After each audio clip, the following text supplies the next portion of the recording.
Hi everyone, welcome back to Eurovision Fantasia, and today I am joined by Patty Gurdy from Germany, who will be trying to represent Germany in Unser Lied, für Liverpool with her song Melodies of Hope. Hi Patty, thank you so much for coming to join us today of our interview. So the first question we have for you is how did you feel when you got chosen to enter Unser Lied für Liverpool this year? Well, you know what? When I applied for the national finals, basically, and I already got invited to another audition so they could check on me if I can actually sing or if it's just autotune, you know? Yeah. And then at the end of that, we already had a small talk with, I don't know, the guy doing the stage production and so on. And at the end of the talk they were like, okay, see you soon, like see you soon. I'm not trying to hint anything, you know, but then I got the call and they were like, okay, you're in. And it wasn't it didn't take us a long time to decide you're in. And it just made me super proud, and it's also very exciting. And I'm a person that gets nervous super fast. So this is a good opportunity to practice my calmness.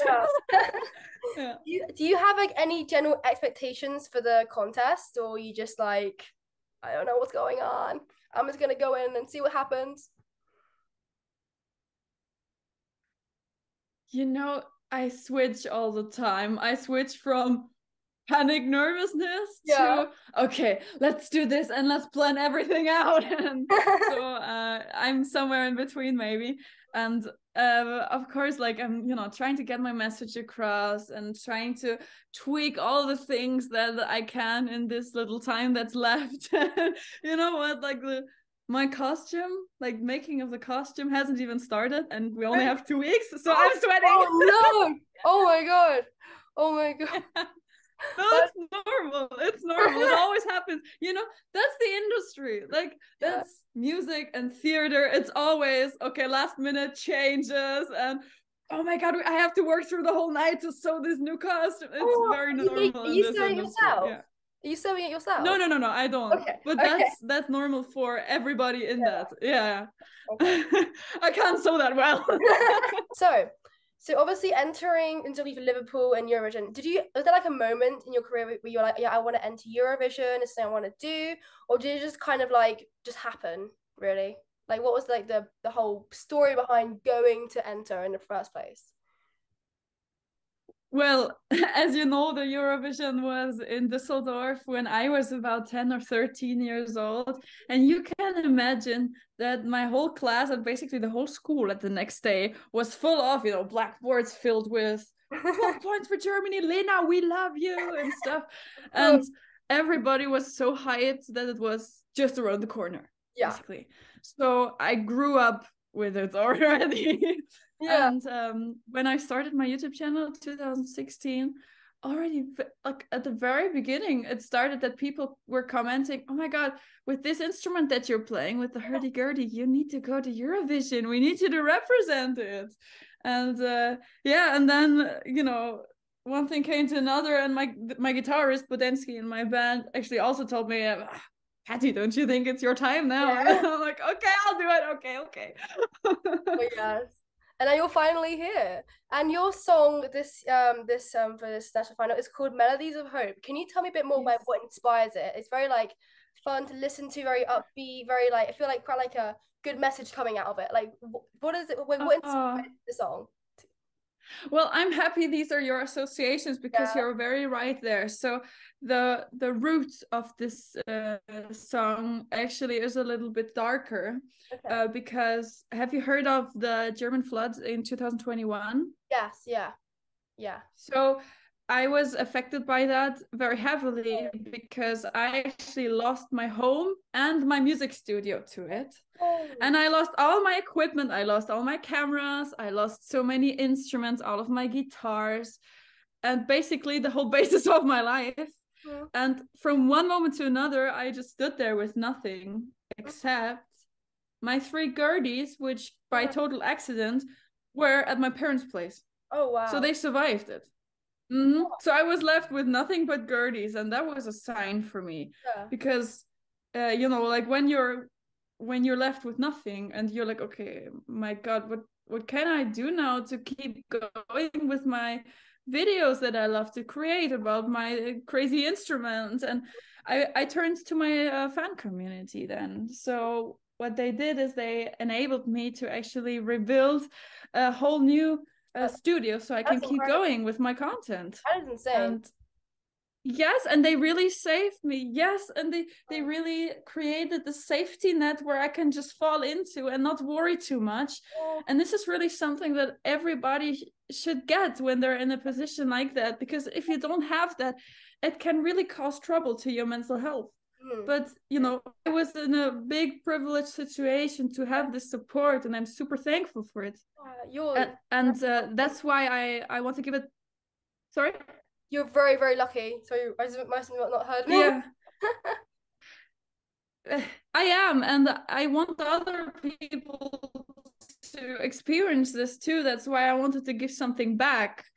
And what can I do better than making music, right? So I'm creating music that basically gives people something into their hands that they can go through dark times with and make it, Amazing. And that's also what Melodies of Hope is about. So it's not only about hope, but also about this rebirthing process that comes after this very low point where you're standing at a crossroad and you realize, wait, I can decide what my future will look like, and it's in my hands. That's amazing. I love that. And then next question for you. So Melodies of Hope, you have the Gurdy, right? I was watching a video like, what is this instrument? I've never seen it before. Can you tell us a bit more about like the Gurdy itself and your musical influences? I saw you describe Melodies of Hope as like a Celtic folk pop sort of song. Is that like medieval sounds that inspire your music, or like what inspires like your just general style, basically? exactly. So, wow, where can I start? Maybe I tell you the story of how I found the instrument. Yeah. Okay. So I started making music at a very young age of like 3 or 4 when my mother gave me recorder lessons. Like I was one of those super annoying children. So every kid learned the recorder when they were younger. I still love it. Like, really? Oh, cool. Yes. And I also learned piano and guitar. Yeah. At the age of 10, I actually joined my first rock band too. So that's fun too. But then I realized there was something wrong with all the instruments I was playing, because when I play the flute, I cannot sing at the same time. True. And when I play the piano, I cannot move on stage, which bugs me. So there was always something that just didn't fit for me, which is why I took a peek into the medieval and folk scene, where I tried out different kinds of bagpipes, and I love the bagpipes. But when I found the Gurdy and tried out the Gurdy, it was like, okay, wait a minute, this is not an instrument, this is a little orchestra. Because I had it on my lap and I started cranking it, and the just like the vibration of the instrument was like it's alive. It felt so magic. Yeah. And the sounds you can make with it is it goes from, you can make a bass, and then you can play a melody, and then you can make a rhythm on top. So you actually play a little band in one instrument, and you can sing to it, and you can move to it. So it was the perfect solution for all of my problems. That's so yes, actually I have it right here. So oh my god. Whoa. It's so cool. Yes. It's so like the everything. So the Hurdy Gurdy is a typical German folk instrument, but it was also a typical folk instrument of other Central European countries, such as France. And it sounds like this. That's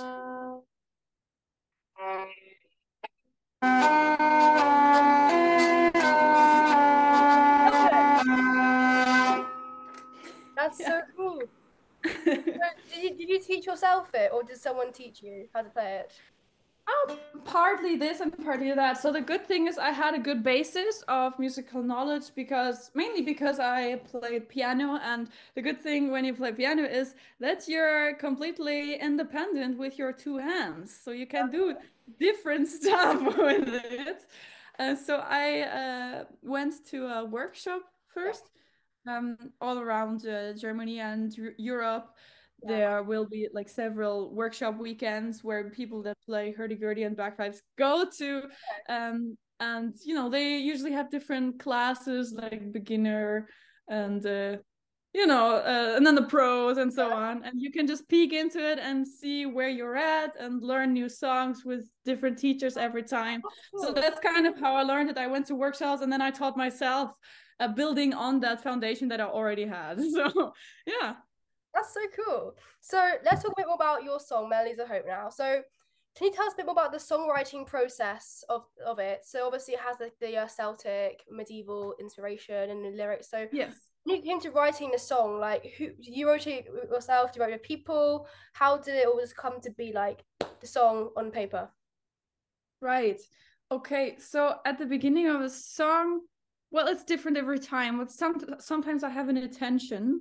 So with that intention, I get into this mood that I want to put into the song. Or for example, the intention of helping people. Like I have this kind of starting point in several of my songs.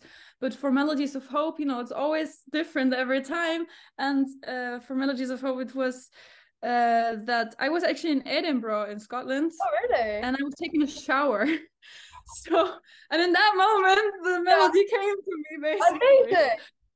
The Scottish showers. And the crazy thing is, when you always get those ideas in the worst moments, and then you're standing in the shower and you have to repeat your idea so you don't forget it, and then get out of the shower and sing into my phone. And then with that idea, I went to my producer, Hannes Braun, and he immediately started working on it, and we recorded everything within 1 day. 1 day? Everything? Yeah! Vocals, the hurdy-gurdy, everything, just amazing. Do you like take the hurdy-gurdy with you everywhere? Like on your holidays, you got like a suitcase of clothes and a hurdy-gurdy. Is that what you do? This is actually like one of my low-key anxieties is being away from my instruments too long, because it gives me this kind of feeling, oh, something's missing. I forgot something. Wait, I don't have a piano. I don't have a hurdy-gurdy. What am I gonna do with my time? Like, yeah, I get that. So back to Unser Lied for Liverpool. It's in like a couple of weeks' time. What sort of performance can we expect from you on the stage? Am I going to get like some mysterious sort of medieval vibes with the lights and the screens and the outfits? Like, what sort of vibe can we expect from you on stage? Sure. We haven't completely finished planning it, but from what I know so far, is obviously we're gonna get a lot of hurdy-gurdy, because that's what Eurovision really needs. It's this instrument that almost went extinct, and that should really be brought back onto the big stages. So we need the hurdy-gurdy on the stage, of course. Are you bringing it to the performance? Are you gonna be standing there with hurdy-gurdy? I will have my hurdy-gurdy. I will not go on a stage without it.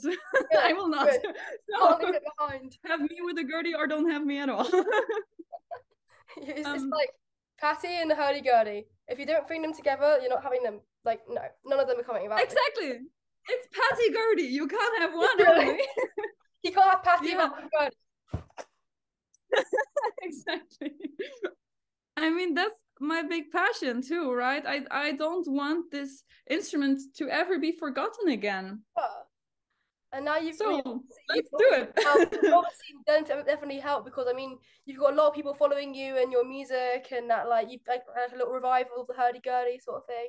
And also, Eurovision fans, we love a good traditional instrument. I don't know if you know this Ukrainian entry. 2 years ago, they had an instrument, like a flute recorder thing, and the guy played. And there's one last year as well. There's this one called Duduk in Armenia they have before in Eurovision, so like it's pretty cool. But you can't actually perform with live instruments at Eurovision. So if you were to win, what would you change at a performance in Liverpool? Because obviously you can't actually play your Hurdy Gurdy. You'd have to fake play your Hurdy Gurdy. Well, obviously that's kind of the rule for Eurovision. You can Yeah. only sing, you cannot play live, but just like everybody else with an instrument on stage on a Eurovision, I'm Yeah. gonna have my instrument there anyways because it should be seen and it's so beautiful. So still, you can hear it from the playback, unfortunately, but hey, that's better than not having it at all. So let's do it. That's so true. And also, if you were to win Unser Lied for Liverpool and get chosen to go to Eurovision, what would that mean to you? The opportunity to perform your music in front of 200 million people, show the Hurdy Gurdy to the world, like show yourself to the whole entire continent of Europe and beyond. Like, what would it mean to you? Yeah, I mean, obviously, first of all, it's the biggest music stage ever. So it doesn't get much bigger than that. So this is the ultimate goal of so many artists. I would be very privileged and very proud to be able to do that. So and at this point, maybe thank you to everyone who's already supporting me in this journey. It's really exciting. Yeah, but what is of course at the core of everything is to reach people with my message on my song, because I don't know if you knew that, but so my fan community is called, they call themselves the Guardians. I love that. That's So like Guardian and yeah, Guardian, that's a a good. Gurdy. So yeah, and what we pay a lot of attention to is mental health. Yeah, oh, that's really good. So making sure we listen to each other, making sure we help each other through hard times, being that social net that they were for me, just making sure that we are aware of that, how important that is. Actually, the Eurovision communities are extremely good at that. They really pay attention to each other, and so that to see that, it also makes me very proud. And if I could be a part of it, that would make me so happy. I mean, you're already part of it by being part of the Unser Lied Liverpool. You're already part of the Eurovision community, you know. Like, so you're already part of us. Welcome. So, aside from like Eurovision and Unser Lied Liverpool, what else can we expect from you this year? Are you going to do some more music coming out? Maybe tours, collaborations? Like, what can we expect to see? The Guardian, what can we expect to see? It's so exciting because the world just opened up again, and we actually can do things again. So that's really nice. I have toured like the first big tour after this chaos we had was last autumn for me, where for the first time with my live band I was finally able to be on the road with them and actually meet the Guardians in person and talk to them. Yeah. And so that's really exciting. Obviously hoping to do a lot more of that, and not just in Germany, but again seeing other European countries and international countries. I did a tiny like a Northern Europe tour in 2019 back in the day. It was so exciting. I played in Norway and Sweden and Wales and Wales. yes, I can't wait to go back and see those people again. That's so cool. Obviously, I have a lot of projects waiting for me. As soon as I have time again, I will get back to them.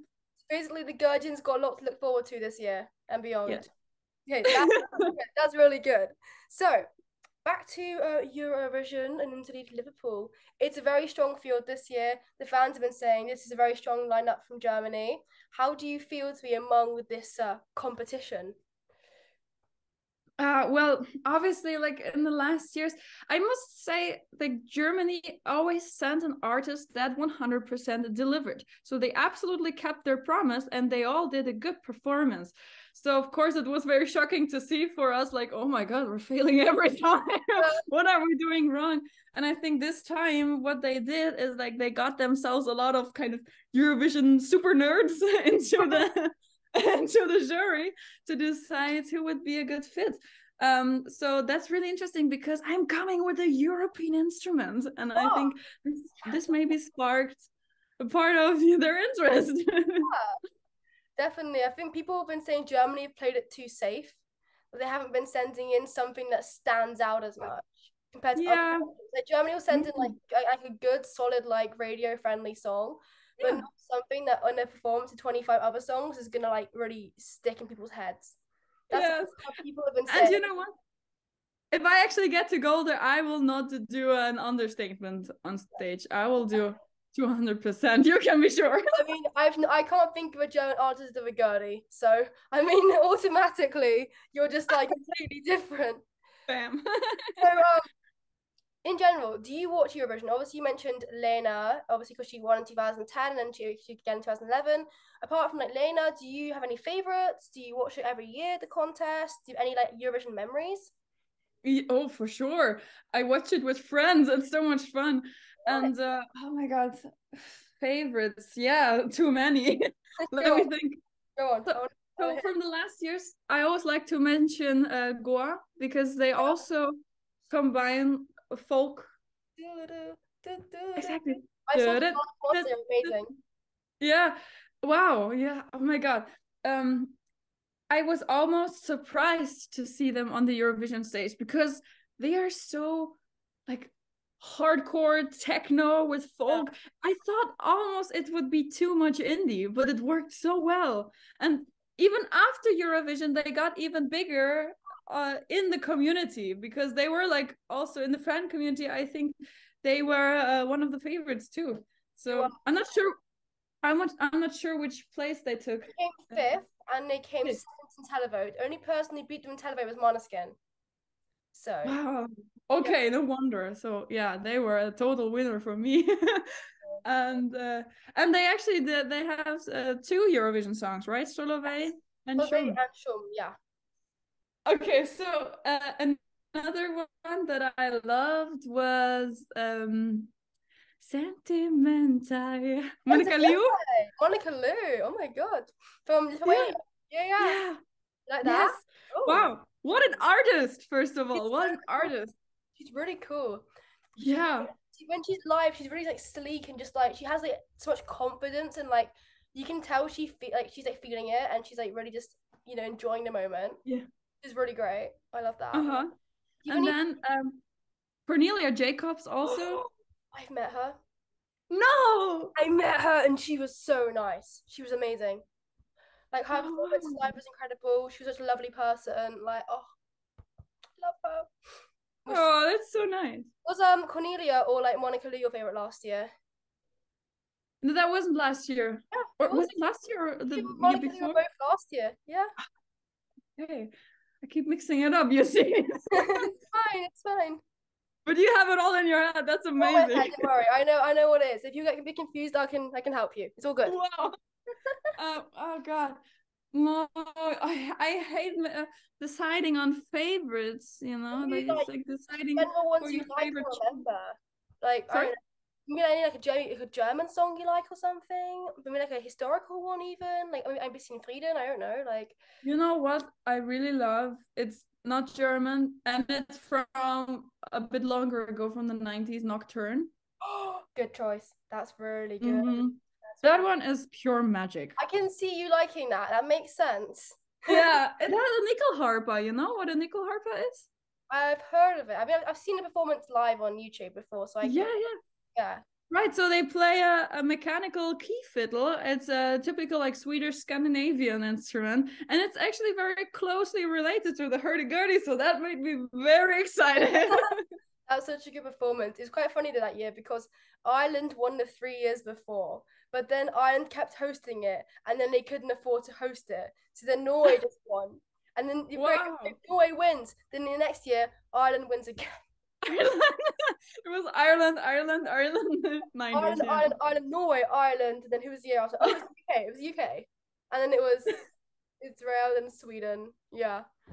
No, wow. That year Ireland won the 96. They shouldn't have won. I think the UK should have won that year, but you really have all of that data in your head. That's amazing. I mean, for me, it's more like the 2010s. I can do better than like the stuff before I was born. Like I can't do that. Yeah, sure. Fine, it's fine. So there's something with 2010.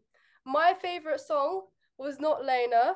It was Manga. We Could Be the Same, and I think they should have won.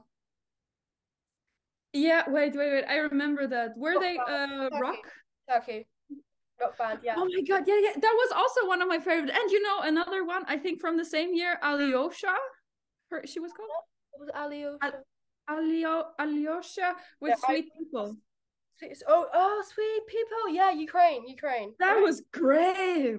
Sweet people. I'm Googling this because my I think it knowledge was of some of Ukraine. the Yeah. older ones aren't as good.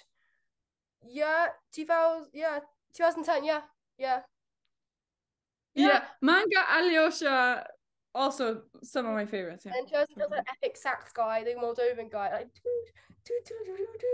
Oh my god, my voice. Can you hear it? It's like dying. Oh no. I've been sick. I've been sick for about 10 days now since I've Oh been dear. away. So yeah, that's fun. So Oh no. apart from my Eurovision chat, so I think we've done all the questions that I have planned for today. Thank you so much for coming to talk to me and for having an interview with me today. Really appreciate it, and we wish you the best of luck in your competition in 2 weeks' time. Do you have a message to send to our followers at Eurovision Fantasia and of course the Guardians? Sure. So that message would be, I guess, the message of mental health. To not forget to take care of each other, to understand that everybody has, carrying their little package with them. And we might not see that on them, but there are reasons for why people behave the way they behave, and we should be supporting each other as good as we can. So that would be my message. Thank you so much. I'm gonna stop Thank you recording. for the nice interview.